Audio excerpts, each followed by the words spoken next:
gimana caranya agar Malang ini musisi dan juga seniman, pelaku seni yang lain diberdayakan minimal di kotanya sendiri Pak, jadi bisa hidup di kotanya sendiri.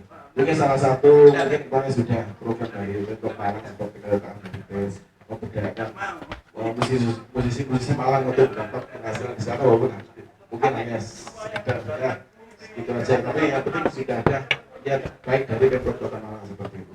Saya juga termasuk salah satu penyaman sana dikaitkan dari itu. Ya, lumayan. Tapi kalau tidak ada niatan baik dari pemerintah Kota Malang, karena seni itu memang tidak bisa masuk kalau tanpa turut campur tangan pemerintah sendiri. Seperti Pak Hengki pernah bilang dulu waktu launching apa tuh Pak, dulu Pak yang sebelumnya ya launching yang UNESCO itu ya kan, kalau tidak ada campur tangan dari pemerintah sendiri mungkin musisi atau seniman itu tidak bisa berkembang secara maksimal Pak. Mungkin bisa sekarang era medsos sedemikian luasnya, semua musisi seniman itu mungkin bisa berkarya dan juga mempopulerkan karya sendiri, tetapi alangkah lebih baiknya kalau itu didukung oleh Kota Malang sendiri, pemerintah Kota Malang sendiri, karena turut campur tangan pemerintah melalui seni budaya itu sangat berperan, karena pemangku pemerintah itu yang punya kebijakan seperti itu Pak. Mungkin itu hanya saran atau sharing saja, tapi sebagai media kira-kira ada satu pertanyaan saya, kira-kira sudah ada program atau tidak, atau mungkin sudah ada konsep untuk kedepannya agar Malang ini musiknya bisa bangkit kembali, karena berbicara mengenai barometer musik di Indonesia menurut Pak Egi ternyata yang menjadi kota musik dunia malah di Indonesia diakui Ambon Pak ya. Kenapa Malang tidak gitu loh, seperti itu, karena Malang ini ya salah satu barometer musik di Indonesia selain kota-kota lain seperti Ambon, Surabaya dan juga Jogja yang sering tradisional seperti itu. Terima kasih Pak Wakil Wali Kota Malang, Bapak Wali ini saya salutnya, semua bidang beliau ini sepertinya sangat care gitu loh, seperti itu ya.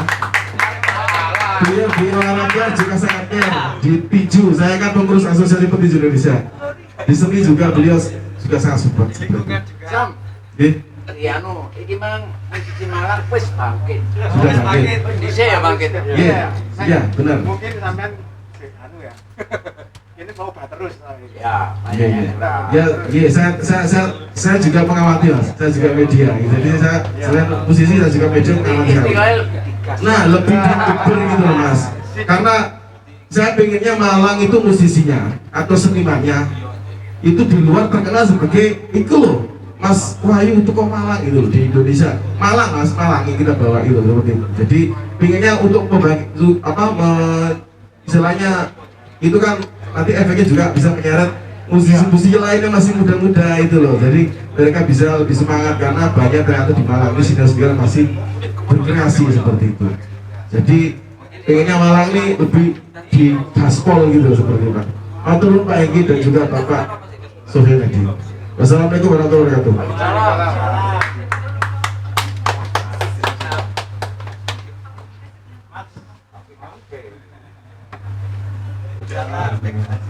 Saya ngefans sekali sama Bapak Wakil Wali Kota. Kalau saya lebih memperhatikan lingkungan. Jadi ketika jenengan akan meninggalkan pohon banyak sekali itu sesuatu yang sangat luar biasa gitu Pak ya. Karena ya keberadaan pohon itu erat sekali dengan kehidupan kita, yang mana ketika ya gak mungkin lah Malang ini akan menjadi gersang, ya gak mungkin, pasti ada putusan-putusan Tuhan seperti ini. Dan itu kami Panjitara Suara itu sangat mengapresiasi, memang kelompok musik kami ini bertujuan untuk mengadvokasi sungai khususnya Pak. Ya, ini kesedihan kami di Malang ini masih kurang sekali himbauan atau mungkin pencerahan tentang bahwa sungai bukan tempat sampah, itu tulisan-tulisannya saja itu masih kurang gitu. Kalau dibandingkan dengan daerah tetangga kita Blitar itu sampai ke pelosok saya masih bisa menemukan tulisan-tulisan yang sifatnya tulisannya bukan warna putih dan merah, enggak, lebih cenderung kuning. Terima kasih untuk tidak membuang sampah di sungai ya, seperti itu. Jadi lebih apa ya, lebih membangkitkan gitu. Tulisannya dengan cinta, tidak dengan kebencian gitu. Nah ini yang kami harapkan, karena bagaimanapun juga sungai yang menghidupi banyak manusia di Jawa Timur, Brantas itu berawal dari sini. Kenyataannya saat ini itu warga Malang itu, maaf Pak, ini warga Malang itu masih banyak yang melakukan istilahnya melukai sungai itu sendiri, karena ya ini sampah yang tidak terkelola dengan baik. Kemudian juga belum adanya pengelolaan sampah yang sampai masuk ke daerah-daerah seperti di Jakarta, karena itu sulit sekali. Memang ini harus kerjasama semua pihak, bukan hanya pemerintah, semuanya ini. Karena bagi kami sungai adalah nadi kehidupan dan itu harus memang dikembalikan sebagai fitrahnya gitu Pak. Jadi harapan kami ya pemerintah ikut ambil banyak gitu, karena bagaimanapun juga Malang ini kan banyak pegunungan gitu, jadi mata air peradaban juga gitu. Kalau dari sini, dari Malang saja airnya sudah rusak, otomatis yang lainnya juga pasti akan rusak seperti itu. Bagi saya terima kasih. Ada kurang lebihnya saya mohon maaf yang sebesar-besarnya. Assalamualaikum warahmatullahi wabarakatuh. Oh Pak Edi. Jadi saya terima kasih sekali dari empat masukan tadi bagus semua. Dan ini bukan antara yang serius ya, ini santai. Kita ini berikan dari musik nasional. Pas hari lahirnya wakil Prof. Supratman berkita lagu merupakan lagu Korea Indonesia Raya. Jadi bukan dari musik pahlawan nasional itu bukan dari yang rumpakan juga. Suwe-suwe sakari. Jawab apa sakari ini lah. Itu tadi bagus pada kaitan lingkungan. Terima kasih. Kenapa kok pakai strategi itu? Karena nggak mungkin nangani Malang sebesar ini semuanya ditanggung oleh pemerintah. Kalau tidak ada partisipasi dari masyarakat, oleh karena itu kolaborasi. Insya Allah dengan lambat tapi terus bergerak, walaupun masih banyak PR ini saya nih sama janji yang sudah disampaikan ke teman-teman belum terrealisasi ya, karena semuanya yang memang kita kasih waktu dan sebagainya. Saya terima kasih masukannya. Ini juga ada dari Kominfo ada ya, platform digital, coba dijadikan topik diskusi dengan Mas tadi dan seperti apa sih maksudnya itu ya, didalami. Terus teman-teman yang tadi jadikan radio kita, radio yang di Kominfo ya, itu jadikan ajang untuk menyampaikan ide. Nah, seperti biasa, yang biasanya kan formal-formal tuh kayak malah ngomong masalah vaksin, ngomong masalah perempuan. Saya ingin sekali-sekali ngomong masalah ya. Ini perempuan ya asik loh ya. Oh iya. Bekel itu. Bekel itu perempuan sisi lain. Mau saya jadi topik. Tak rasa dulu ya. Wes ya cukup ya. Tumpeng itu sakno. Iya Pak. Wes. Siap. Terus. Assalamualaikum. Ayo tumpengnya. Ayo monggo. Ayo. Oh iya. Coba diambil. Iya, kapan nanti? Mulai sore.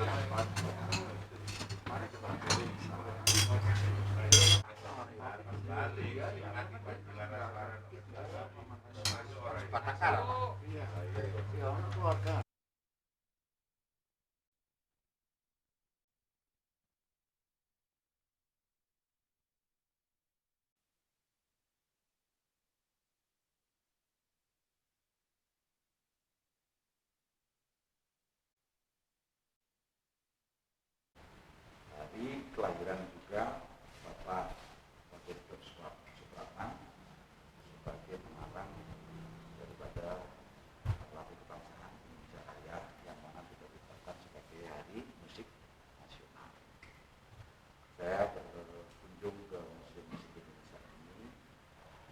Saya pertama merasa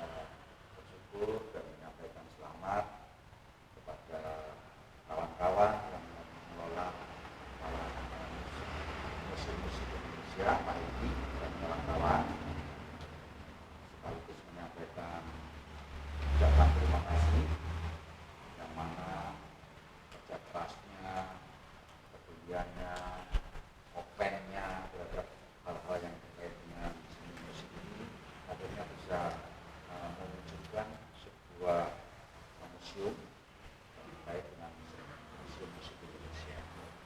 Dan sekarang dari awal ide dan gagasan itu sudah berkembang sekarang ya, sudah banyak alat-alat musiknya, dan walaupun di tempat yang sangat sederhana.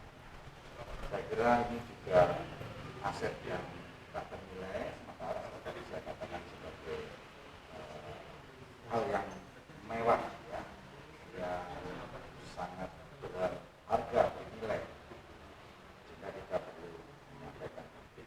Tentu saya juga mohon maaf atas nama pribadi maupun pemerintah, walaupun belum bisa berbuat banyak, walaupun tempatnya adalah tempat risetnya kita, tapi kalau ini tempatkan yang lebih bagus, saya kira nanti bagus sekali. Nah itu, tentu ini untuk mengingatkan kembali ya,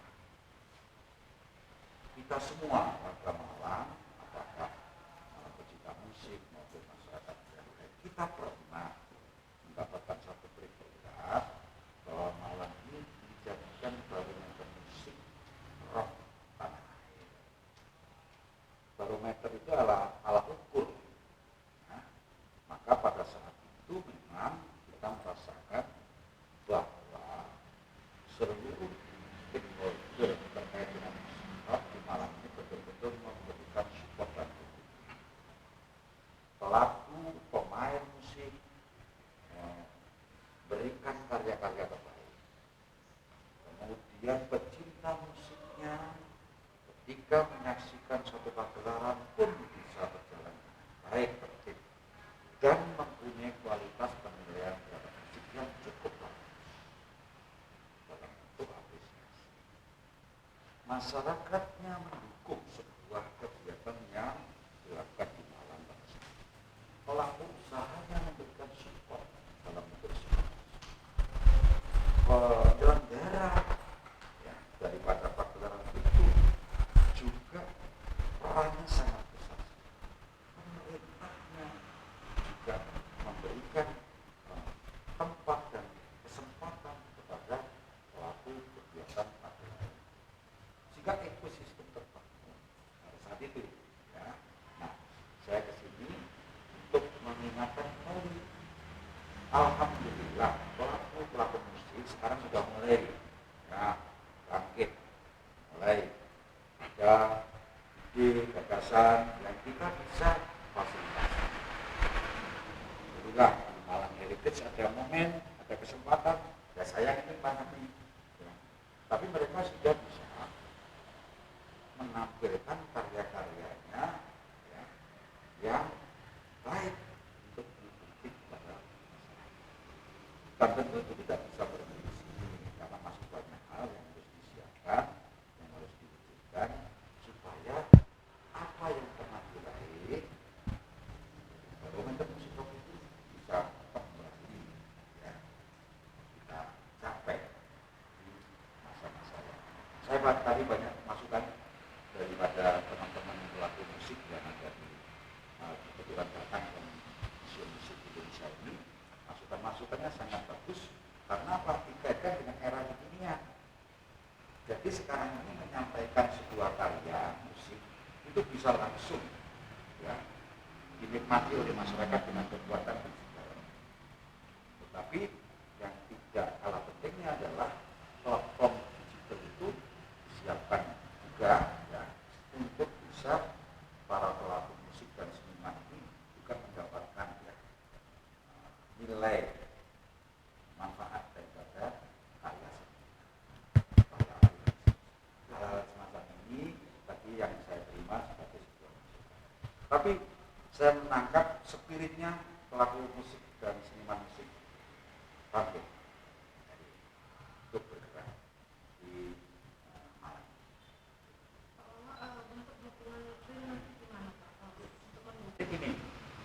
Kalau tadi saya sampaikan bahwa strategi pembangunan di Kota Malang ini kan kita pakai peta helix, kolaborasi antara masyarakat dengan pemerintah, pelaku usaha, akademisi, media dan sebagainya.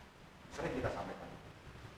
Saya ingin membangun spirit pada pelaku seniman seniwati di bidang musik ini untuk berjuang. Ya, bikin platform. Ya, rencana-rencana strategis daripada teman-teman pemusik yang ada di Malang, masuk pelaku seniman, bagaimana sih konsepnya? Nah, ini baru komunikasikan, dibicarakan dengan pemerintah. Sederhananya ini, kenapa sih kita ada musrembang tematik? Nah, tematik perempuan, tematik anak, difabel. Musik ini harus seperti itu. Konsepnya seperti apa untuk mengembalikan itu? Karena kita sudah sepakat dengan strategi baru kalau kita sudah ketemu dan memutuskan sebuah platform tentang Malang itu, kita lakukan bentuk yang dilakukan. Ya. Yang saya tangkap teman-teman itu pertama dulu ada kesempatan, ada tempat untuk mengekspresikan karya-karyanya. Dan hari ini dan seterusnya supaya tidak parsial yang lebih komprehensif itu harus dilakukan lebih ya.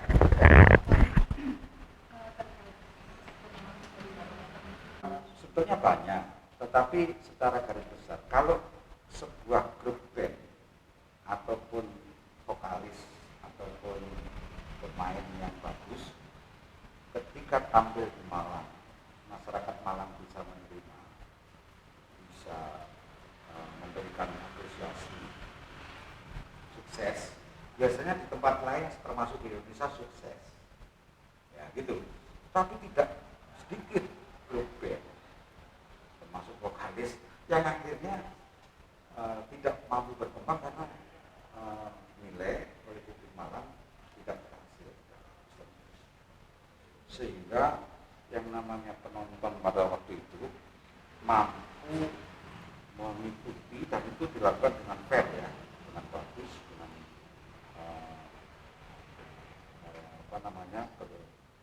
seleranya tinggi lah kira-kira gitu. Itu yang saya tangkap. Betapa pentingnya penonton itu terhadap keberhasilan band-band atau vokalis yang tampil. Itu satu. Yang kedua aman. Setiap kegiatan musik yang benar-benar rock itu berakhir dengan aman, tidak ada masalah karena semuanya mendukung, karena semua happy. Baru yang tampilannya kurang baik ya dilempar batu, dilempar anak aku macam-macam ya kayak gitu. Jadi sehingga banyak grup yang terkenal sekarang ini dulu tampil di Malang. Ada cerita Pak, dulu pernah nonton Ya dulu yang zaman saya kan Teroris. ya teroris, kemudian Ahmad Albar ya, God bless. God bless, ya. Di Pulau Sari, tempat tepatnya di Jalan Kawi itu, nah, itu sempit tapi cukup representatif dan bagus. Pak, Pulau Sari kan sekarang sudah nggak jadi tempat belajar lagi, karena sakit ada rencana untuk bikin kembali. Ya itu sudah storynya dulu ya. Tentu yang esensi adalah saya kira juga perlu tempat yang semacam Pulau Sari sebagai bentuk sebagai tempat untuk mengajarkan kembali pada potensi amalan terkait dengan musik. Dan itu saya kira kebutuhan dan sebuah keinginan. Jadi tadi saya sudah sampaikan kepada Pak Edi, sampai hari ini gimana langkah-langkahnya. Saya sudah komunikasi dengan kepala dinas katanya gitu ya. Saya minta ditindaklanjuti secara tertulis. Saya setuju dengan mengedukasi pelajar benar-benar mengunjungi museum. Di Malang ini ada banyak museum. Ada Museum Brawijaya, ada Museum Musik Indonesia, Empu Purwa, kapan hari yang sempat ada museum rokok ya, betul. Kemudian ada Mas Taufik itu Museum Daur Ulang. Daur ulang. Dan saya kira tempat-tempat itu banyak pelajaran, banyak pendidikan yang bisa kita berikan kepada anak.